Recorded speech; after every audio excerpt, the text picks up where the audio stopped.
Good morning, folks, from Yonkers Voice. Once again, we're here sitting with Donna Nolan. Good morning, Ben. And we're here today to talk about guns. Not just about guns, but guns on the hands of criminals. This episode is not against Second Amendment. This episode is against guns on the hands of criminals and punishment when they are caught with those weapons. Exactly. That's what this is about. Yes. Okay, it was about what, a year and a half that Mike was shot. Was about a year and a half now? No, we're going to be going on 3 years. Already? Yeah, 3 already years. 3 years. 3 years. And Donna is not just a person that opposes what's going on in the sense of lack of punishment or light punishment. She's a victim. Mike was a victim. Donna is a victim. Her entire family is a victim. It affects many more people than just the person who is shot. Just the person that was shot. It affects their family, friends, grandparents. I mean, the list is endless. There's no coming back from it. You know, you learn to just get through each day, but there's no coming back from it. Like, there's nothing that can be changed. He's gone. So you take that fight and try it and get some positive out of it, which we have. I mean, the scholarship program is phenomenal. We've had great turnouts. Many scholarships have gone out, but there still needs more to be done. People need to start realizing we have an illegal gun problem. Not just in Yonkers, not just in Westchester, all over. It's all over. Unfortunately, every single day, people are being shot with the illegal guns, whether it's fatal, whether it's not fatal, but they are being shot. But the news media doesn't tell those stories. I don't know why, but they don't. New York State, we have, if you get caught with an illegal gun, it's supposed to be mandatory 3.5 years. But we don't follow through with that because there's so much plea dealing between the judges and the DAs and the lawyers. So eventually, that person that gets caught with that gun goes back out in the street. But the next time you get them, it's because they used that gun. Now, an innocent person is dead or seriously hurt. So it's frustrating. Let's go with this in a way that people can follow us. So, we understand the impact. Mm-hmm. What happens, the impact of it, the sentencing of those who are accused and found, convicted of those crimes. Are you happy with the sentence that was given to those who did this to Michael? Absolutely not. No. I truly feel if you take someone's life the way that they took Michael's, that they shouldn't be able to get out. They did what they did intentionally, and I don't think they should be able to get out and walk free. So if you take a life, you give your life. Yeah, exactly. Okay. Because they made the decision. They made that decision to come up here to Yonkers. Their version of the story is they were coming to fight, and obviously we see the outcome of that. That's not what happened. Do I believe that none of them knew he had a gun? Absolutely not. I think they all knew he had a gun. I will never believe that. And they took my son, and they walked around for 6 months like it was nothing. I don't think, no amount of time in jail is ever going to be good enough for me. Now, Donna, I know we have spoken many times after that day. I actually was there that day. I was the one who filmed it. And I must say that while I was filming, I had tears in my eyes because I felt the pain, okay? I'm a parent as well. I felt the pain. Now, after that day, you have spoken to many politicians. There is a law that was passed on Michael's, behalf or memory. Now, in regards to guns itself, now we know about the track racing and all that, but in regards to guns, have you spoken to any politician and asked for help? Oh, yeah. There's quite a few politicians that are very willing to help us and are working very hard to get the gun buyback program. I mean, Yonkers Police Department, I can never thank them enough for everything that they did. And I know people say, well, that's their job. Oh, unfortunately, we live in a time now where police have to go up against a lot. You know, they do their job, but they get scrutinized for it. You know, to me, I just feel that, you know, when we had, like, listen, I know a lot of people are against stop and frisk, and I'm not saying you just stop everybody and anybody and frisk them. But when you have in certain neighborhoods and you have cops that they know the areas and they know that, oh, there's little Danny boy. Little Danny boy's always in trouble. You know, we've gotten him before.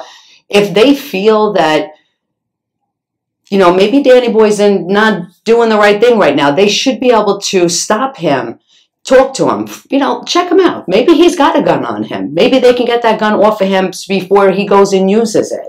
Unfortunately, you know, we're faced with a lot of different dilemmas now, and it's hard for the police to do their job.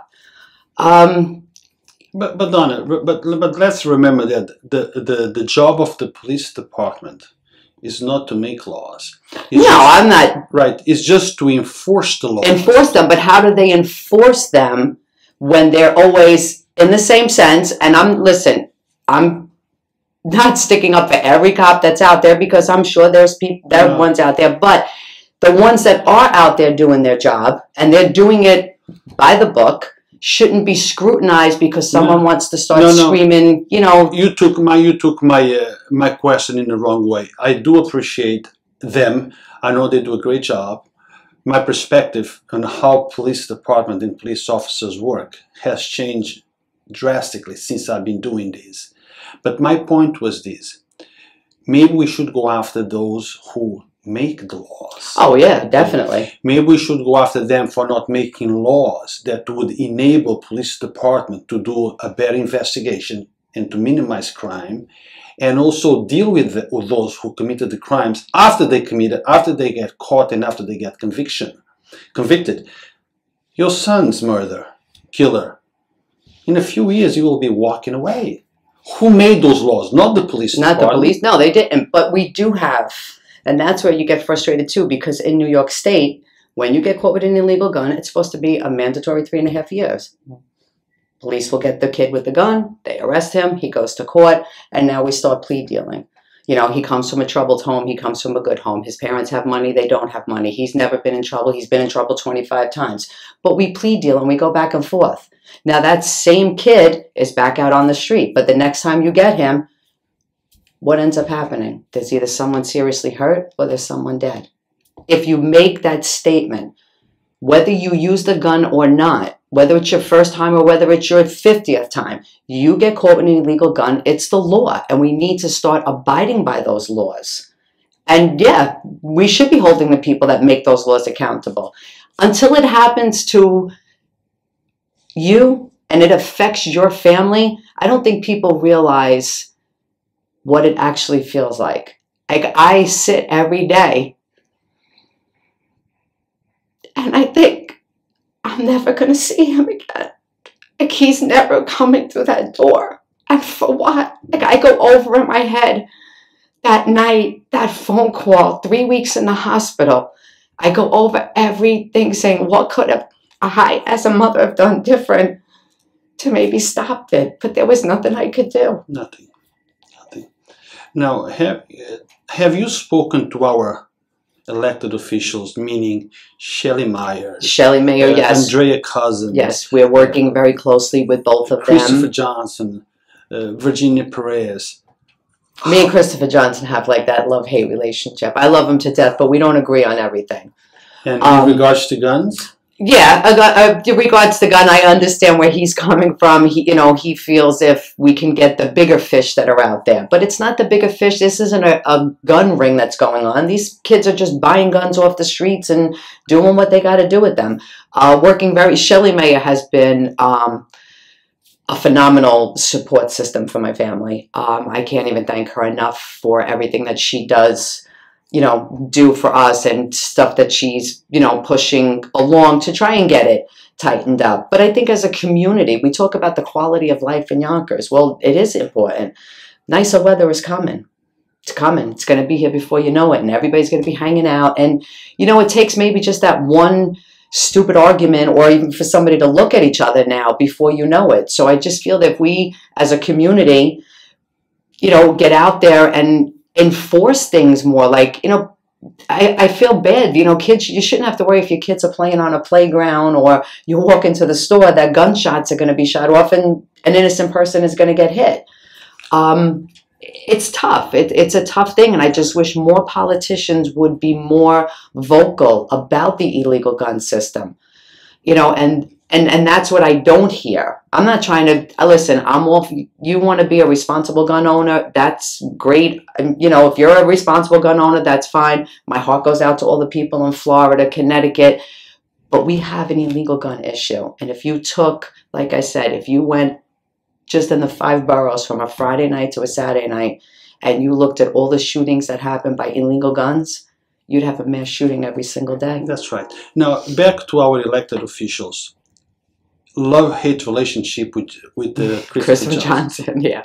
What is it that you are asking him support on and is not supporting? Or where is the love-hate line? Let me put it when he was on the council, and Liam McLaughlin was then city council president, Liam had drawn up a resolution as far as holding the judges more responsible for, you know, the punishments that they hand out, because that's where it ultimately comes down to. You know, the DA and the lawyers will get together and they go to the judge, and the judge hands down the punishment. And I mean, we've seen it. Sometimes there's no punishment at all. And Christopher Johnson had voted against this resolution because he said it would affect the colored people. I'm not looking at color.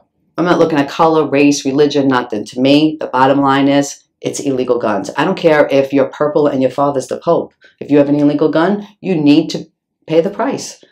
So me kind of, you know, we had talked about it after. We laughed about it. He just feels that if there's other people that are bigger people that we can go after. But I try to explain to him, this isn't Scarface, and we don't have bigger people. These are kids. This is not a movie. No, these are kids with illegal guns, and they're getting them. What about Andrea Cousins? She supports you 100%? She's been also very supportive of my family. You know, she agrees also that, you know. Supporting your family is one thing. We talk about laws. We talk about laws, changing laws that will disable those criminals who are shooting people on the street. Has she done anything? Well, no, there's been nothing done as of yet. You know, we did the drag racing law, and now we're, you know, in full-fledged mode there, you know, to try and get the gun buyback program to go statewide, because Yonkers has one of the best gun buyback programs there is. And you just got to keep pushing. And I guess we're just going to keep pushing until, you know, until we can get some results. And yeah. Now, you know about last week's murder, right? Did you hear about that? There was a gentleman, I don't remember his last name, but first name is Tim. Yes. He worked for the AAA, was killed at the corner, I believe, of Ashburton and Warburton Avenue. Went out in the morning to do a day's work. And he's dead. And he's dead. And he's got 2 kids, and he lives in Montrose. Sickening. This guy went to go just do his job. I don't know much, you know, about the circumstances of it. Obviously, I mean, I'm going to give just my opinion on it. I mean, that's just my opinion. Like I said, I don't know much. 11 o'clock in the morning, and, you know, a gunshot's being fired. I'm going to assume it wasn't a legal gun. I don't know what transpired for that gunshot to go off, but it's sad. This is 11 o'clock on a Thursday morning, and there's gunfire going off, and there's a 36-year-old man with 2 kids and a wife, and he's gone. What do you tell that family? What does that wife do? What do those 2 kids do? They're young. What do they do? Terrible. I hope that the person who did this is found quickly, charged, prosecuted, and don't give him a light sentence. No. Somebody lost his life. That person will never be walking again among us. So maybe somebody who took somebody else's life should not be walking among us. No, absolutely not. Now, Donna, I heard this from somebody else. Tell me what you think. A criminal is caught with a gun. He bought this gun somewhere. he committed a crime with it. Regardless if he shot somebody, he committed a crime with the usage of a weapon, of an illegal weapon. Do you think, or would you support that that person, if he's found guilty, he should be connected to every crime that gun was used before to commit? Absolutely, because when he bought that gun, he knew it was an illegal gun. So you took the chance of buying it, using it. So whatever's on it, he should be held responsible for it. Perhaps people will think twice before they buy another gun. You don't think twice before buying an illegal gun. I'd like just once. Think twice before using it. You know, a bullet has no name. But forget about using it. Yeah, no, you shouldn't even buy it. No, you shouldn't even buy it. But unfortunately, you know, it's like taking a kid into a candy store and telling him you can't have a piece of candy. Well, why'd you take me in there? They're going to buy them. I mean, we know that. I wish they wouldn't. But if they buy it, it's to use it. To use it. They're not carrying it around just to look cool. Look like a piece of jewelry. Your intentions are going to use it, whether it's to intimidate someone, rob someone, or take someone's life. Your intentions are to use it. At some point, that gun's going to be used. In an ideal world, yeah, I would love for there to be no more illegal guns, no more mass shootings, but that's not the world we live in. So if we can do anything to reach, if one kid can listen and has an illegal gun and say to themselves, you know what? I want to get rid of this gun. I don't want to use this gun. Then I feel like somebody's listening. Talking about getting rid of the guns. Guys, there is a great program going on. It's called Cash for Guns. Okay, it's ran by the Yonkers Police Department, Chief Timothy Hodges. It's going to be, the phone number is going to be on the upper left and right corner of our video. Please call. Please report illegal guns. It's completely confidential. Okay, they will not ask any questions. No.